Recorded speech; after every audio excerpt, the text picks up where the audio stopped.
Victoria Scott here to talk to you about moving into action. You may have heard the adage that insight without action is pretty useless. My first tip is to move into action before you're completely ready. Because you'll never be completely ready. So many of us think that we can reason out the entire plan, all the steps, how everything will go before we even get started. We expect ourselves to know things that we couldn't possibly know yet. As a result, we either end up in analysis paralysis and avoid moving forward, or we end up with a plan that is really a plan to fail. What if instead of planning all the steps, you just planned the first few and then took action and moved forward with a learning mindset?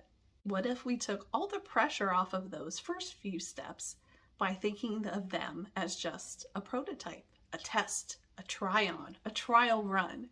I mean, how can you fail if you're just trying it out? There's no outcome. There's only learning. Then as you're taking the action, there's just information to inform how you will move forward.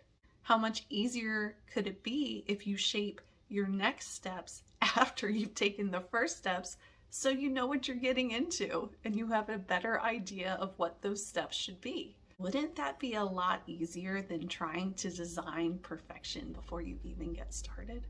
Think about a typical workday and how you work best. Do you prefer to start off with small tasks and ramp yourself up to the more challenging ones? Or do you prefer to tackle that hard task right away and then relax the rest of the day knowing that everything else will be easy for you? If the task that you've chosen seems overwhelming, how can you split it up? How can you motivate yourself? Maybe you can time box it and tell yourself you only have to do it for 15 minutes.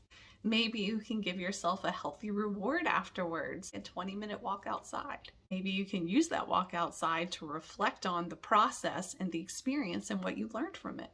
A lot of my clients have developed the belief that in order for something to be worthwhile, it has to be hard. As a result, they're really hard on themselves. What if instead you could find ways to make things easier for you? How could making your task easier for yourself translate into a more realistic and more achievable outcome? How will you leverage these concepts to make your actions work for you?